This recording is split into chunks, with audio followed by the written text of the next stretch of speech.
for what the other guy might be what you can be. I got no more. I'm the whole week. What your name was the week.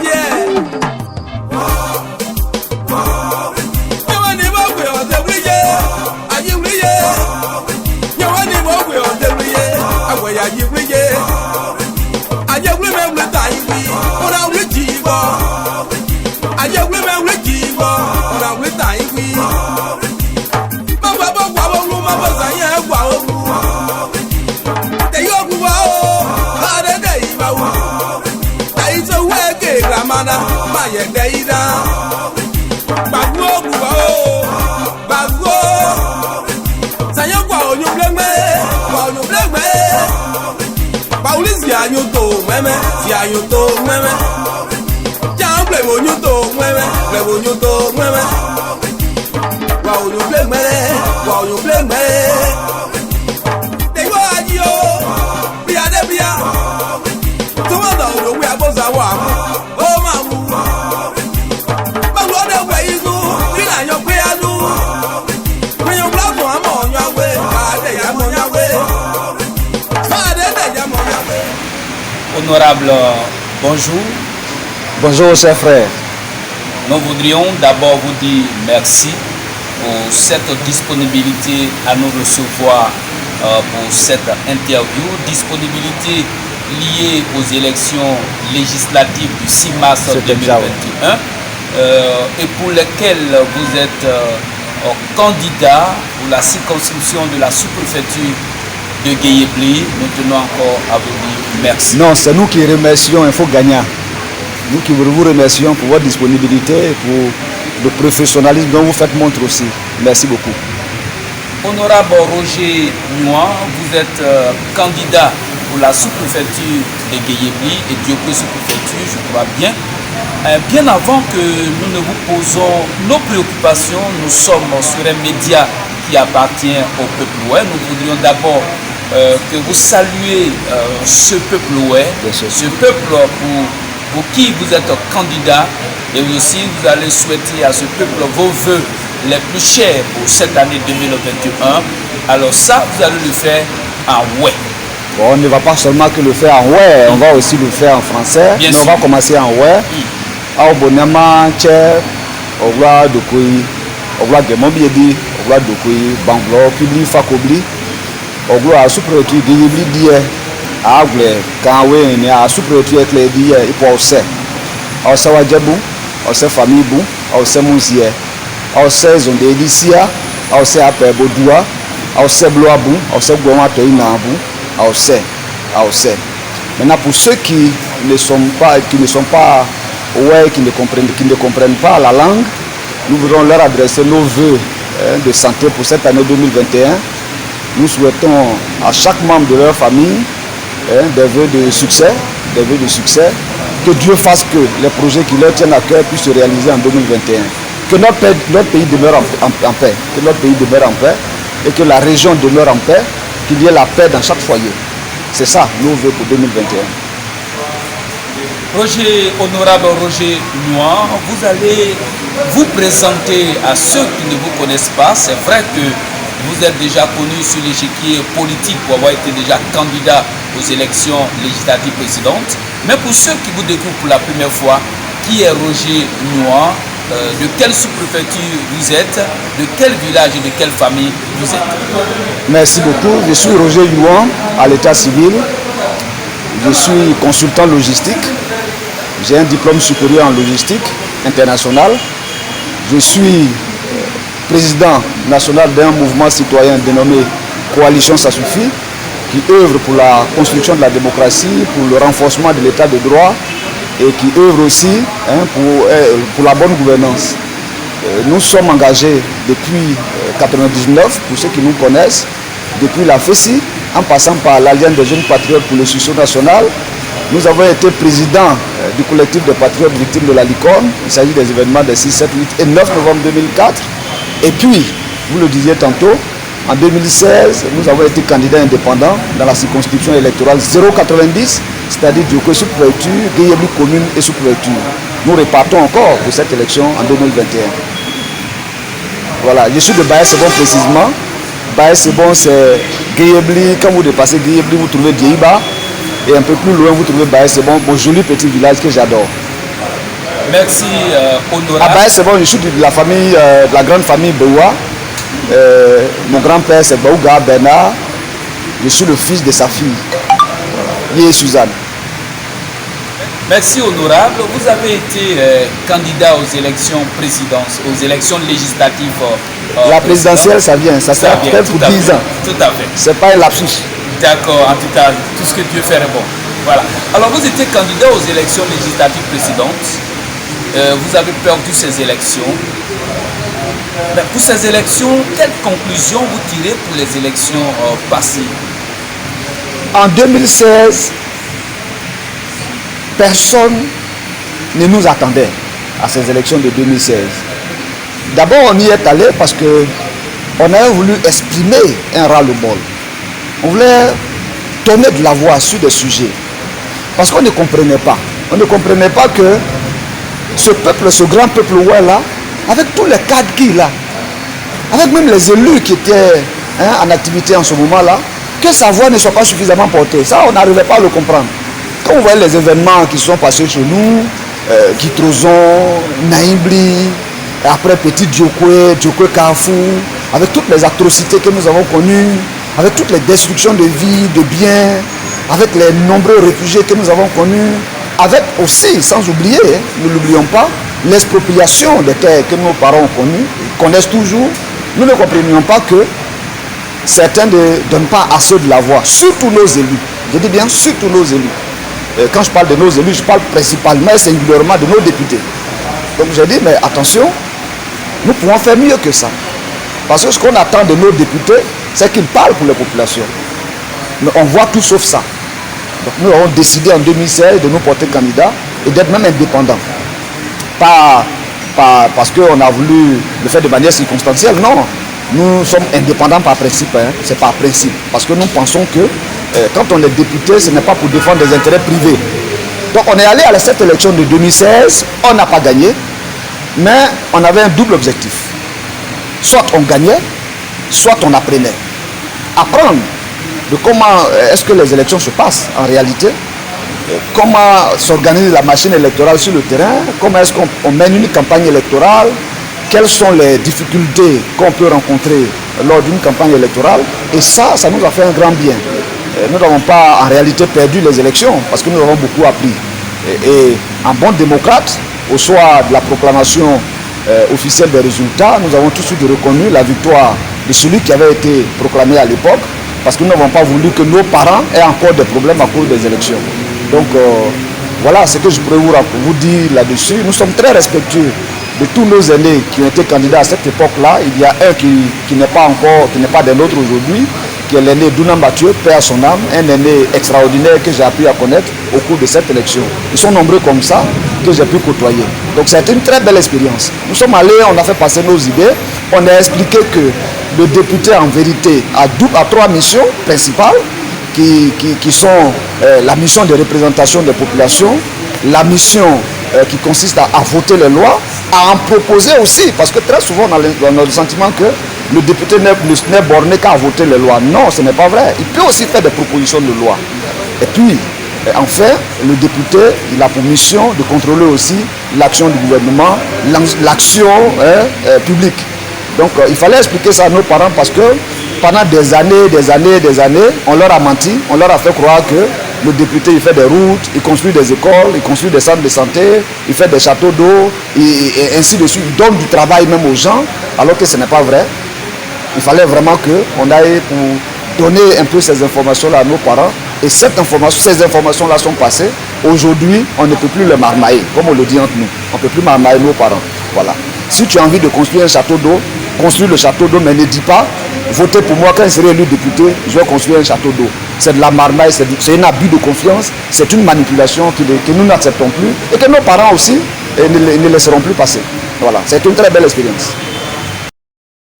Honorable 2021, vous êtes candidat pour les élections législatives du 6 mars 2021. Alors pourquoi avez-vous décidé encore à nouveau de revenir sur aux élections législatives. Mais vous voyez, nous ne sommes pas engagés par effet de mode. Nous voulons vraiment faire quelque chose pour nos parents. Donc quand vous vous lancez dans une bataille, tant que vous ne la remportez pas, pour la cause de vos parents, vous continuez toujours de vous battre. On a perdu en 2016, c'est vrai, on a perdu une bataille, mais le combat, il est là. Nous continuons de le mener. 2016 n'est que la suite logique de ce que nous avons commencé depuis lors, pas même seulement en 2016, parce que nous portons déjà la voix des populations depuis des années. Pour ceux qui suivent notre parcours, ils savent que nous sommes totalement opposés à toutes sortes d'injustices, d'où qu'elles viennent. Ils savent que nous sommes opposés à la corruption. Nous sommes vraiment dressés devant tous ceux qui sont friands de détournement de deniers publics. Ils savent que nous n'acceptons pas qu'on marche sur nos populations qui en vérité sont nos grands patrons. Et donc nous sommes engagés encore pour continuer de porter cette voix. Et nous croyons que là en ce moment notre pays a un grand carrefour. Et notre peuple a un grand carrefour. Soit on demeure dans le statu quo, ou soit on ouvre une nouvelle page d'espoir. Et cette page-là, nous voulons vraiment contribuer à la construire, à l'écrire avec eux. Donc nous sommes candidats, nous leur présentons notre candidature, comme nous le faisons depuis des années, parce que contrairement à d'autres qui après 2016 ont disparu, nous sommes restés sur le terrain, malgré que nous ayons perdu les élections dans les urnes. Mais nous sommes restés auprès de nos parents. Nous avons même sillonné toute la sous-préfecture, toute la circonscription électorale, parce que ne confondons pas la circonscription administrative et la circonscription électorale. La sous-préfecture de Guiébli compte au-delà de pas 20 villages, c'est moins que ça. Mais la circonscription électorale, elle va au-delà de 30 à 40 villages, sans compter les grands campements que nous avons chez nous, les campements Baoulé, les campements Malinké que nous avons chez nous. Donc nous avons sillonné toute la zone pour remercier nos parents, leur dire que nous avons fait campagne, nous sommes venus vers vous, on a expliqué notre vision, on a partagé nos idées avec vous. Nous n'avons pas gagné 7, mais vous nous avez soutenus, nous sommes venus vous dire merci. Donc nous sommes restés sur le terrain. Après 2016, nous avons continué à être à leur côté, à leur expliquer ce qu'il fallait leur expliquer. Vous allez même remarquer que notre slogan de campagne, c'est éclairer et servir le peuple. Éclairer, pour expliquer aux populations ce qu'elles doivent comprendre. Les petites choses qui leur échappent, parce que malheureusement, il y a certains qui ont intérêt à ce que nos populations demeurent dans l'ignorance. Nous sommes très contents que nos parents, bien que certains d'entre eux n'aient pas été très loin à l'école, mais ils ne sont pas quand même des analphabètes de la vie. Ce sont des gens qui savent ce qu'ils font, bien qu'ils soient dans les villages, qui ont une connaissance claire de comment est-ce que la société évolue. Donc nous allons vers eux pour leur expliquer. Donc on est resté sur le terrain, on leur a expliqué notre vision, on leur a présenté cette candidature que nous avons déposée maintenant. C'est depuis longtemps que nous avons présenté cette candidature. Et puis maintenant, nous sommes en pleine période de pré-campagne. Nous allons encore vers eux pour leur dire que nous sommes engagés. Engagés pour eux, pas pour quelqu'un d'autre. Nous ne sommes engagés que pour eux. Nous allons à l'Assemblée nationale que pour porter leur voix et non défendre des intérêts privés. Donc nous sommes candidats indépendants. Honorable, vous êtes candidat indépendant. Alors on a constaté que les années précédentes, tous ceux qui ont été des candidats indépendants, au soir de la proclamation des résultats, une fois qu'ils sont élus, et ils vont directement dans un autre parti politique. Alors ça fait qu'aujourd'hui, la population n'a plus confiance aux candidats indépendants. Alors qu'est-ce que vous pouvez dire à ce niveau, vous en tant que candidat indépendant qui l'avez toujours été? Nous tous, nous avons été abusés. Nous tous, nous avons été abusés. On fait confiance à un frère, on lui apporte notre soutien. Et puis dès qu'il se fait élire, au lieu de regarder à la situation de nos parents, il regarde à sa propre situation. On va monnayer la victoire que les parents ont pris de plusieurs sacrifices ont offert, et puis on va monnayer ça. Juste parce qu'on veut avoir une assiette bien pleine, on veut avoir une table bien dressée. Nous disons que ça suffit à cela. C'est pour cela que nous nous sommes engagés. C'est pour ça que depuis des années, nous disons à nos parents que nous ne sommes pas indépendants des circonstances. Nous sommes indépendants par principe. Parce que nous voulons être indépendants. Il y en a qui le sont parce qu'on se dit, ah, le ouais là, si vous allez avec une autre étiquette, c'est pas trop sûr que vous soyez élu. Donc ils vont en indépendant. Nous, ce n'est pas le cas. On n'a pas honte de porter nos idées. On n'a pas honte de dire ce que nous pensons. On n'a pas honte de leur présenter notre vision. Ce que nos populations choisissent, ce ne sont pas les étiquettes politiques. C'est la vision, c'est l'intimité, c'est la complicité qu'ils ont avec leurs fils, leurs enfants. C'est ce qui les amène à choisir. Est-ce que le fils que nous envoyons en mission, est-ce qu'il est capable de porter notre voix? Est-ce qu'il est capable vraiment de défendre nos intérêts? C'est ce que nos parents choisissent. Donc nous les rassurons, Roger Yuan et toute l'équipe qui m'accompagne, leurs enfants qui sont autour de moi, nous les rassurons, nous leur disons qu'on ne va pas les trahir. Peut-être les autres les ont trahis hier. Nous-mêmes, on nous a trahis aussi. Mais nous n'allons pas au Parlement pour changer de veste, comme on le dit chez nous. Nous sommes indépendants, nous resterons indépendants. Indépendants pour eux, pas pour quelqu'un d'autre. C'est pour cela que nous disons, nous ne sommes pas candidats pour défendre des intérêts privés. Nous sommes candidats pour défendre la cause de nos parents. Voilà, donc nous les rassurons. Nous les comprenons et nous les rassurons. Honorable, vous les avez rassurés, vous êtes candidat, mais sur le terrain, vous serez face au candidat du Front populaire ivoirien et vous serez face aussi à l'ancien, au député actuel qui est candidat à sa propre succession. Alors, pour vous, dans ce jeu politique des élections législatives, comment les électeurs doivent concevoir les élections législatives? Je pense que ce serait une belle élection. Ce sera la plus belle élection que le sous-préfecture ait connue jusque-là. Elle est ouverte. Elle va se jouer sur des choses essentielles qui présentent le meilleur projet. Vous voyez, il ne suffit pas de dire je suis candidat. Il faut être à mesure, être capable de dire tu es candidat, c'est pour faire quoi? Pour ceux qui viennent de se lancer dans la course. Et puis pour ceux qui sont déjà en fonction, comme vous le dites tantôt, il faut bien qu'ils disent ce qu'ils ont pu faire jusque-là. Ça fait 10 ans que les gens sont là. Pendant 10 ans, ils ont fait quoi au Parlement? Il ne s'agit pas de se promener dans le vrai discours de Sac-Berry, ce n'est pas le travail du député. À l'Assemblée nationale, ils ont voté quelle loi en faveur des populations? Et toutes les lois qui sont passées au Parlement, sont-ils revenus dans nos localités, faire le tour pour expliquer aux parents les lois qui ont été votées, voir les implications de part et d'autre? En quoi est-ce que nos parents sont engagés dans ces lois qui ont été votées? Il faut bien que chacun rende compte d'abord, pour ceux qui sont déjà en activité, et pour ceux qui sont engagés, dire exactement pourquoi ils sont candidats. Nous sommes candidats. Parfois on dit, ah ben il est jeune, c'est vrai, il faut passer la main à la jeunesse. Moi je dis, ce n'est pas un argument suffisant. On est jeunes certes, mais quelles sont nos capacités? Quelles sont les idées dont nous sommes porteurs? Quelle est la vision que nous avons? Nous allons au Parlement et d'abord, comme je le disais tantôt, pour que la vraie mission, la vraie tâche du député là, elle soit mise en œuvre. Représenter, voter les lois, proposer des lois, contrôler l'action du gouvernement. Les 3 missions. À côté, nous allons jouer un rôle de coach.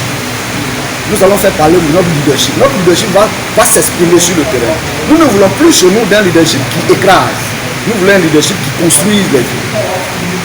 Donc, nous allons au Parlement, nous déjà sur le terrain, et là nous profitons aussi de votre antenne, de l'opportunité que vous nous offrez, pour dire à nos parents que nous allons au Parlement avec sur notre épaule une proposition de loi qui nous tient à cœur. 2, on en a même 3, mais on parle pour le moment de 2 propositions de loi. La première, c'est la loi Roger Yuan pour le contrôle citoyen. C'est-à-dire, aujourd'hui en Côte d'Ivoire, nous voyons dans l'administration des gens qui se permettent tout et n'importe quoi. Il y a des citoyens qui voient, qui ont peur de dénoncer parce qu'ils craignent qu'il y ait des représailles. S'il y a une loi qui leur donne la possibilité, ou bien qui les protège, qui leur donne des garanties, mais si dans un service, bien qu'il soit mon patron, s'il est impliqué dans un détournement de fonds publics, que j'ai des preuves matérielles, je peux saisir qui de droit. Ce patron-là, il ne peut rien me faire parce qu'il y a une loi qui le protège. Cette loi-là, elle nous tient à cœur parce que notre pays est assez riche, mais l'argent de tous les Ivoiriens ne va pas à tous les Ivoiriens. Et comme le cardinal Courtois, Alexis Touabi, le disait, ce qui appartient à tous doit profiter à tous. Et pour que ça profite à tous, il faut que la gestion soit saine. Il faut que ceux qui occupent des responsabilités comprennent qu'ils ne sont pas à des postes pour leurs intérêts personnels, mais qu'ils y sont pour servir la cause de tout le monde. Donc cette loi viendra pour aider tous les citoyens à avoir de la voix. C'est pour ça que je dis que cette loi-là va donner du pouvoir aux citoyens, elle va donner du pouvoir au peuple. La deuxième loi, c'est la loi pour la solidarité citoyenne. Qu'est-ce que cela veut dire? Nous voulons bien que, étant donné que nous sommes tous conscients que notre pays est immensement riche, tout ce qui est dans notre pays-là doit profiter à tous les Ivoiriens. Alors, nous voulons bien qu'il y ait une loi qui identifie tous ceux qu'on appelle pauvres chez nous. Indépendamment de leur volonté, ils sont pauvres. Pas parce qu'ils ont envie d'être pauvres, mais parce que la gestion, la façon de gouverner notre pays ne permet pas qu'ils aient le minimum pour vivre. Alors, il ne s'agit pas d'étudier les gens en fonction de leurs appartenances politiques pour leur donner des appuis. Et puis on dit non, on soutient les pauvres. il faut aller sur des bases saines. On identifie tous les pauvres et puis on détermine le montant, l'appui qu'on doit leur apporter. Si on considère qu'en Côte d'Ivoire, le SMIC est à 60 000, alors on dit on donne 60 000 à chacun des citoyens, de nos concitoyens, pour qu'ils puissent avoir le minimum pour s'acheter un sac de riz, manger au moins, acheter ses médicaments, et puis, pourquoi pas, mettre un 10 000 francs, 15 000 francs de côté, épargner ou monter une petite activité. Parce que tu ne dois quand même pas accepter qu'on t'assiste éternellement. Donc cette loi-là, elle viendra pour permettre pour clarifier la situation de ceux de nos concitoyens qui, indépendamment de leur volonté, sont démunis. Donc voici ce que nous avons comme projet. À côté de cela, nous disons qu'on va jouer un rôle de coach. Chez nous, il y a des jeunes, il y a des femmes. Nous ne sommes pas insensibles à la situation de nos parents qui sont dans la précarité. C'est indépendant de leur volonté, ils sont dans la précarité.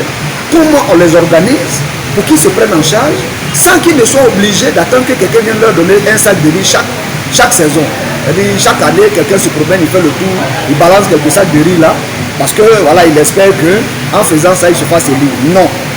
Il faut les organiser pour qu'eux-mêmes se prennent en charge par des activités génératrices de revenus. Il y a des structures qui existent, que nous allons solliciter, étant donné qu'on aura un mandat national, donc avec un peu de pouvoir que nous allons solliciter, qui viendront pour aider nos parents à se prendre en charge. Nous allons faire ce travail. Voilà. Donc nous sommes confiants, le nombre de candidats, de candidatures ne nous effraie pas, parce que chacun a son intimité avec ses populations, chacun sait la complicité qu'il a avec ses parents, et puis bon, que le meilleur gagne, nous sommes en démocratie. Honorable, il y a la question de nos forêts. Il y a la question de nos forêts. J'allais en parler. Alors, si demain vous êtes élu au niveau des législatives, quel espoir serez-vous pour le peuple en ce qui concerne il y a deux choses à faire. D'abord, il faut d'abord qu'on soit conscient que la question des terres chez nous est un problème réel. Il faut d'abord qu'on se mette tous d'accord sur ça. Et quand on constate un problème, il faut y apporter des solutions. Pas des solutions qui ne durent pas, mais il faut réfléchir pour proposer des solutions pérennes. Vous voyez, ce qui est à la base des crises chez nous, c'est qu'il y a des gens qui occupent illégalement des terres. Quelqu'un te brandit un bout de papier et dit j'ai acheté une portion de terre. Ça n'a aucune valeur juridique. Dès que nous sommes au Parlement, avec l'appui de certains amis députés, nous allons demander qu'il y ait un audit de ces ventes de terre illicites qui ont eu cours chez nous. On va vérifier tout ça, on va voir clair dedans, comme on le dit dans le Japon. On va voir bien clair dedans. Mais à côté, il faut que nos parents, pour ceux qui ne se sont pas encore inscrits dans cette logique, acceptent que la terre, la forêt, elle est importante. Pas seulement pour la génération présente, mais pour la génération à venir. Si tu as 10 hectares et que tu as vendu 7 hectares aujourd'hui, il reste 3 hectares. Tu oublies que tu auras des enfants, des petits-enfants et des arrière-petits-enfants. Ils vont vivre de quoi? Ils seront installés où? C'est ça le vrai problème. Maintenant, en Côte d'Ivoire, il y a une loi sur le foncier. Cette loi-là, elle est appliquée partout en Côte d'Ivoire, sauf chez nous. Pourquoi? Mais elle n'est pas appliquée chez nous parce que ceux qui sont censés aider à faire appliquer la loi, ils sont dans un jeu qu'on ne comprend pas. On t'a élu pour faire un travail. Si tu ne fais pas ce travail-là, ne sois pas surpris des dégâts. Voilà. Donc nous allons d'abord nous battre pour que la loi sur le foncier soit appliquée chez nous, intégralement appliquée chez nous. Nous allons nous battre pour qu'il y ait un audit de toutes les ventes de terre qui se sont passées chez nous, pour qu'on y voit plus clair. Et troisièmement, nous allons nous battre pour que nos jeunes frères, nos parents ne vendent plus leur terre. Si tu es coincé, que tu penses que pour une situation de santé, tu as besoin d'un appui, ne vends pas ta terre. Trouve quelqu'un qui va louer 1 hectare ou 2 hectares. Comme le font certains peuples, que je ne citerai pas ici. Quand vous allez à Benoît, on ne vend pas de terre à Benoît. Tu as besoin de 2 hectares pour faire cultiver du manioc, on te donne les 2 hectares. Tu dis, quand tu dois libérer la terre, et puis ce que tu produis là, on partage. Donc tout le monde gagne. Et moi je sais que nos parents, ils pourront gagner si on met ça en œuvre. On n'a pas pu le faire parce que notre peuple a manqué de leaders. Il n'y a pas eu des gens audacieux chez nous qui pourraient avoir des idées, qui pourraient avoir organisé nos parents, les éclairer, leur permettre de se prendre en charge. C'est pour ça que nous avons constaté ce que nous avons constaté. Mais nous allons y travailler dès que nous serons au Parlement. C'est pour ça que nous demandons à nos parents de voter pour nous. Parce que nous serons assez audacieux pour porter notre voix, pour porter leur voix sur cette question-là, la question de terre. Partout où nous passons d'ailleurs, c'est une de leurs préoccupations majeures. À Sombo, par exemple, quand j'en ai parlé, les parents étaient très contents. Voilà. Honorable, on parle aujourd'hui du désarmement des dozos dans nos différents villages. Tout récemment, vous avez vu le fait que les dozos soient armés, vous avez vu ce que ça a causé dans la sous-préfecture de Guézon. Et les cas de ce genre sont légion. Alors vous, au dernier acte qu'a posé les dozos dans la sous-préfecture de Guézon, comment avez-vous vécu ça? D'abord, je voudrais saisir ce canal-là pour condamner une fois de plus. Nous voulons condamner, nous voulons nous indigner. Pour ceux qui nous suivent sur les réseaux sociaux, nous faisons partie des rares personnes qui ont pris publiquement position. Là où certains essayaient de se cacher derrière les cases pour faire des déclarations ou tenter juste d'aller sensibiliser pour, disent-ils, aller à l'apaisement, faire la cohésion sociale. Non, c'est vrai, nous tous on est pour la cohésion sociale, on est pour la paix chez nous. Mais quand quelqu'un a posé des actes, il faut d'abord avoir l'audace de lui dire que ce que tu as fait là, c'est pas bon. Voilà, c'est pas bon. Nous nous inclinons devant la mémoire de nos concitoyens qui ont perdu la vie, malheureusement. Mais l'affaire des dozos est une affaire sérieuse. Ce sont des chasseurs traditionnels. C'est du gibier qu'ils doivent chasser, pas les hommes. Si moi, Roger Youan, je suis élu député, la confrérie dozo qui est chez nous, je vais la rencontrer. Je ferai deux propositions. La première, soit parce que ce sont des concitoyens, ce sont des Ivoiriens pour la majorité. Ils viennent du Nord, mais ils sont chez nous, ils sont chez eux. Nous n'allons pas les chasser, parce qu'au-delà de ce qu'ils soient d'Ozo, c'est d'abord des Ivoiriens. Donc ils peuvent être chez nous, ils peuvent être chez eux, c'est chez eux. Partout où ils seront en Côte d'Ivoire, ils sont chez eux. Mais il y a un minimum de respect. Il y a un minimum de respect. Les calibres 12 qu'ils ont là, c'est pour aller chasser en brousse, pas pour chasser ceux qui leur ont offert des espaces pour s'installer. Nous allons les rencontrer pour que ce débat-là, ce dialogue direct-là ait lieu. Ils pourront continuer de faire leurs activités chez nous, mais dans le respect de la dignité du peuple ouai. Dans le respect de la dignité du peuple ouai. Je parle déjà avec certains. Parce qu'ils sont, comme moi je circule dans la zone, on les voit sur des pistes, ils font des barrages.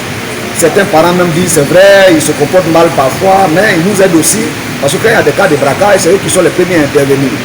S'ils continuent dans cette dynamique, il n'y a pas de raison on ne les accompagne pas, qu'on ne les soutienne pas. Mais si c'est pour faire autre chose, nous allons en tout cas de toutes les façons, il est interdit en Côte d'Ivoire de détenir une arme. Il est interdit de détenir une arme. Il n'y a aucune loi qui dit que, pendant que les policiers, les gendarmes, les militaires, qui eux, sont protégés par la loi, parce qu'eux-mêmes, ils sont investis par la loi pour le faire, mais le dozo, il n'y a aucun texte qui dit que quelqu'un qui s'appelle dozo doit avoir une arme. Donc, vraiment, nous allons nous parler sérieusement. C'est même pour ça aussi que nous demandons à nos parents de nous faire confiance.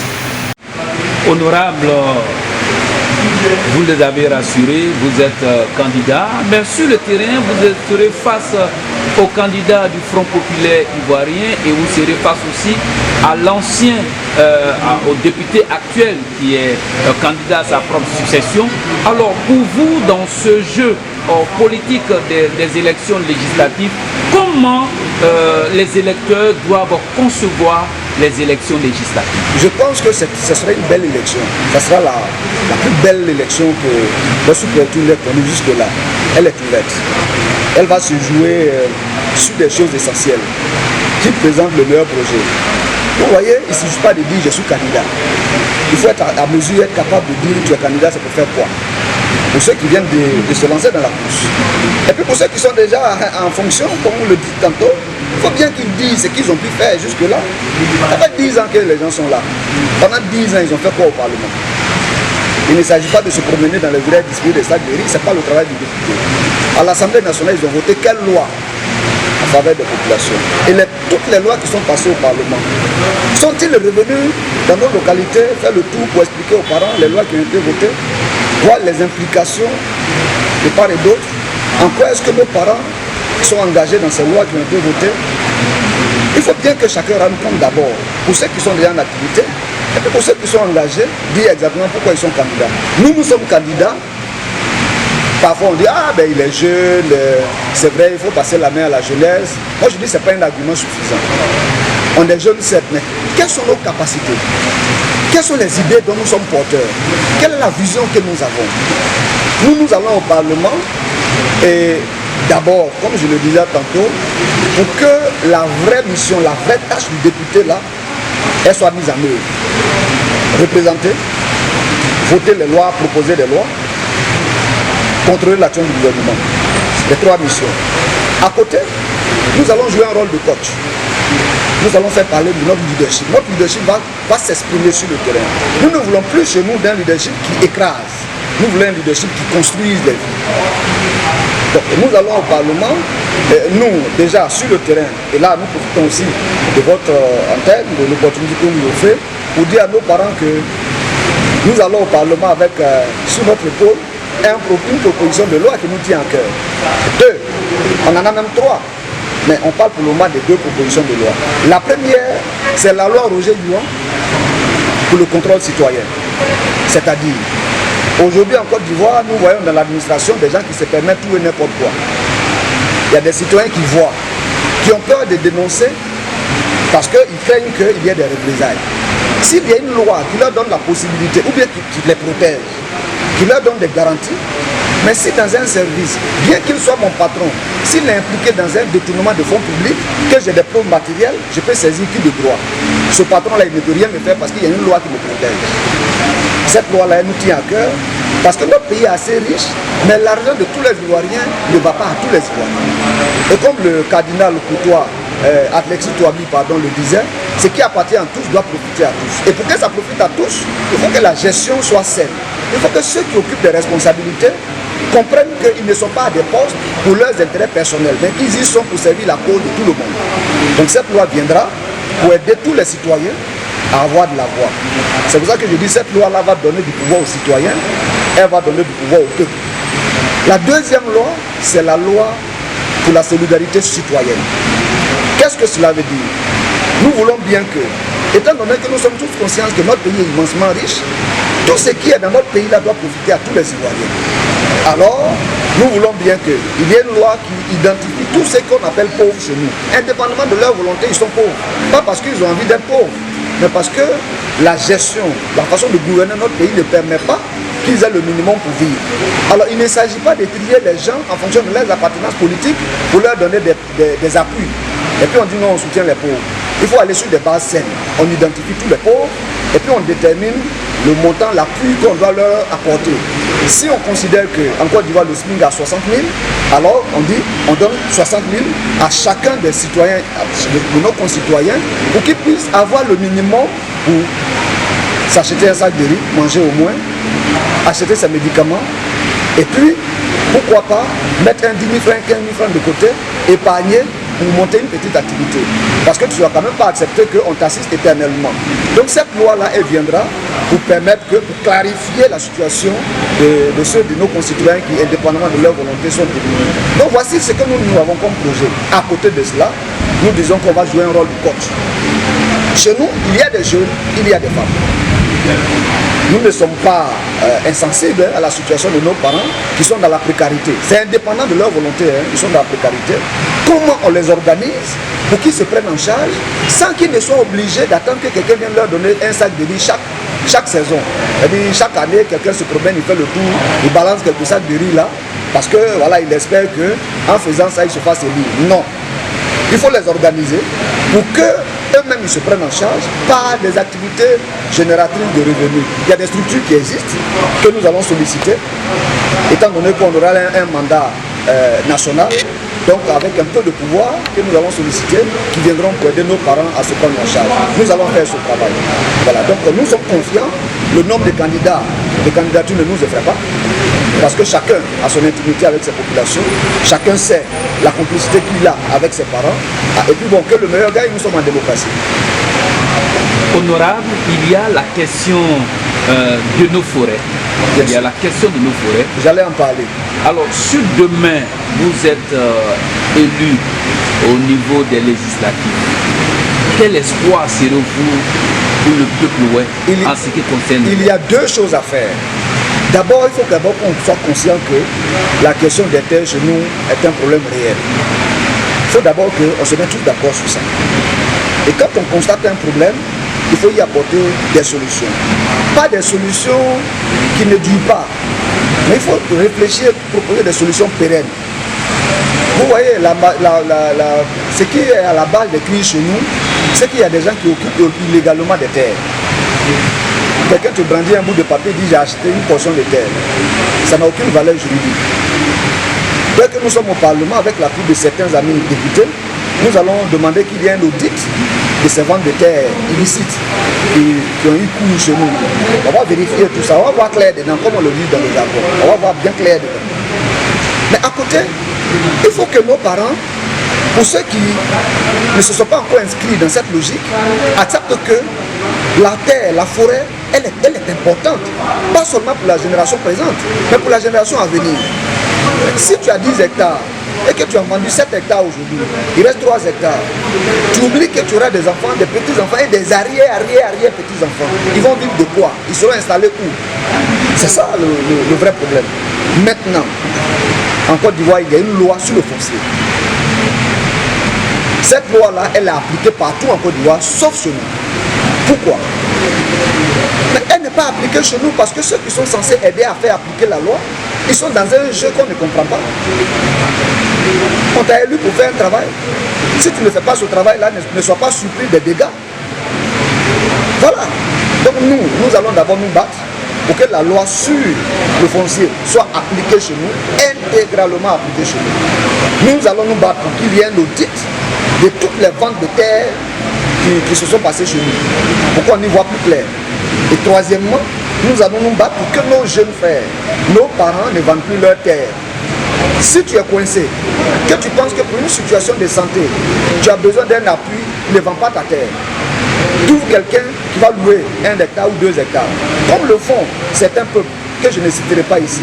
Quand vous allez à Bonois, on ne vend pas de terre à Bonois. Tu as besoin de 2 hectares pour faire cultiver du manioc, on te donne les 2 hectares. Tu dis, quand tu dois libérer la terre, et puis ce que tu produis là, on partage. Donc tout le monde gagne.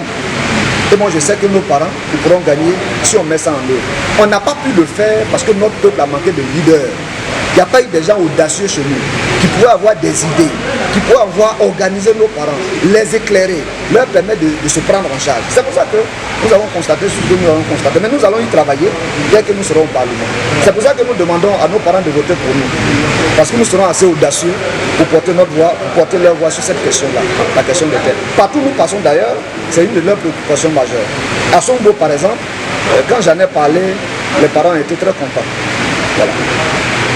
Honorable, on parle aujourd'hui du désarmement des dozos dans nos différents villages. Tout récemment, vous avez vu le fait que les dozos soient armés, vous avez vu ce que ça a causé dans la sous-préfecture de Guézon, et les cas de ce genre sont légion. Alors vous, au dernier acte qu'a posé les dozos dans la sous-préfecture de Guézon, comment avez-vous vécu ça? D'abord, je voudrais saisir ce canal-là pour condamner une fois de plus. Nous voulons condamner, nous voulons nous indigner. Pour ceux qui nous suivent sur les réseaux sociaux, nous faisons partie des rares personnes qui ont pris publiquement position. Là où certains essayaient de se cacher derrière les cases pour faire des déclarations ou tenter juste d'aller sensibiliser pour, disent-ils, aller à l'apaisement, faire la cohésion sociale. Non, c'est vrai, nous tous on est pour la cohésion sociale, on est pour la paix chez nous. Mais quand quelqu'un a posé des actes, il faut d'abord avoir l'audace de lui dire que ce que tu as fait là, c'est pas bon. Voilà, c'est pas bon. Nous nous inclinons devant la mémoire de nos concitoyens qui ont perdu la vie, malheureusement. Mais l'affaire des dozos est une affaire sérieuse. Ce sont des chasseurs traditionnels. C'est du gibier qu'ils doivent chasser, pas les hommes. Si moi, Roger Yuan, je suis élu député, la confrérie d'Ozo qui est chez nous, je vais la rencontrer. Je ferai 2 propositions. La première, soit parce que ce sont des concitoyens, ce sont des Ivoiriens, pour la majorité, ils viennent du Nord, Mais ils sont chez nous, ils sont chez eux. Nous n'allons pas les chasser. Parce qu'au-delà de ce qu'ils soient d'Ozo, c'est d'abord des Ivoiriens. Donc ils peuvent être chez nous. Ils peuvent être chez eux. C'est chez eux. Partout où ils seront en Côte d'Ivoire, ils sont chez eux. Mais il y a un minimum de respect. Il y a un minimum de respect. Les calibres 12 qu'ils ont là, c'est pour aller chasser en brousse. Pas pour chasser ceux qui leur ont offert des espaces pour s'installer. Nous allons les rencontrer pour que ce débat-là, ce dialogue direct-là ait lieu. Ils pourront continuer de faire leurs activités chez nous, mais dans le respect de la dignité du peuple ouest. Dans le respect de la dignité du peuple ouest. Je parle déjà avec certains. Parce qu'ils sont, comme moi je circule dans la zone, on les voit sur des pistes, ils font des barrages. Certains parents même disent c'est vrai, ils se comportent mal parfois, mais ils nous aident aussi. Parce que quand il y a des cas de braquage, c'est eux qui sont dynamiques, il n'y a pas de raison on ne les accompagne pas, qu'on ne les soutienne pas.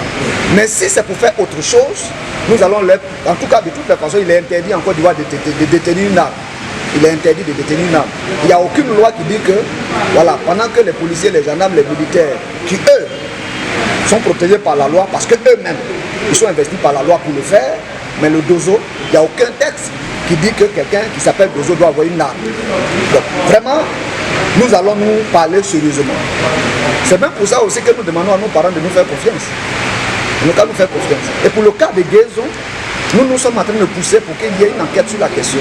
Parce que ça ne doit pas rester comme ça. Il y a une fillette qui a perdu la vie dedans. Celle-là, elle ne sait même pas ce qui s'est passé. Elle y a perdu sa vie. Bon, ces parents-là, on leur dit quoi? On n'a qu'à laisser tomber. Même si on doit laisser tomber, il faut que la justice passe d'abord. Pour que l'impunité cesse chez nous, ça suffit, on ne peut plus continuer comme ça. Avant Guézo, il y a eu Naïmbi, il y a eu Petit Djoko, il y a eu Guitrozon. Rien ne s'est passé. Les auteurs de ces crimes crapuleux sont là, ils se promènent, ils ne sont pas inquiétés.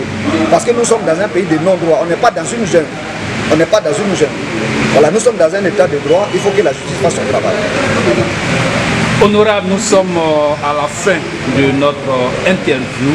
Alors, quel appel vous pouvez lancer à tous ces électeurs de la sous-préfecture de Guéyébé et de Djoko aussi? Merci beaucoup. À nos parents, à nos jeunes, à nos mamans, à nos aînés, à nos dévanciers, à tous ceux qui sont ressortissants de la sous-préfecture de Guéyébé, à tous ceux qui ont un intérêt particulier dans cette sous-préfecture, qui ont un intérêt particulier dans la circonscription électorale. Nous sommes Roger Duan, nous sommes jeunes, 37 ans au compteur, nous sommes candidats indépendants. Nous ne sommes pas là parce qu'on a envie de bluffer, nous sommes là parce que nous voulons porter de la voix. Nous voulons construire une nouvelle espérance. Nous voulons commencer à écrire une nouvelle page avec nos parents. Nous leur faisons confiance. Les gens disent partout que nous on n'a pas d'argent. Et que si tu n'as pas d'argent, il ne faut rien espérer. Mais nous faisons confiance à nos parents. Oui, on n'a pas d'argent, mais nous avons nos idées, nous avons notre vision, nous avons notre volonté, nous avons notre capacité à les servir. Et nous faisons confiance à nos parents. C'est à eux de faire le choix, le meilleur choix. Pas seulement pour eux aujourd'hui, mais pour leurs enfants et pour leurs petits-enfants. Nous qui sommes là aujourd'hui, on partira. C'est le type de société que nous allons laisser là, c'est ce qui compte. Quelle sera notre sous-préfecture dans 5 ans, 10 ans, 20 ans, 30 ans? C'est ça la question fondamentale. Nous sommes candidats, nous comptons sur eux pour gagner cette élection. Et on aura 5 ans et nous verrons en œuvre. Si on n'a pas été à la hauteur de leurs espérances, qu'ils en tirent toutes les conclusions. Nous leur répétons notre candidature, qui est la candidature du peuple. Ouais, du peuple tout entier. Et nous espérons qu'au soir du 6 mars, nous serons au Parlement. Au Parlement pour eux, rien que pour eux. Nous comptons sur eux. Nous n'avons que. Nous n'avons pas de gourou derrière nous. Nous n'avons pas de structure politique derrière nous. Nous ne comptons que sur eux. Sur les jeunes, sur les femmes, sur nos aînés. Pour relever ce défi. Que Dieu les bénisse. Et puis à très bientôt sur le terrain.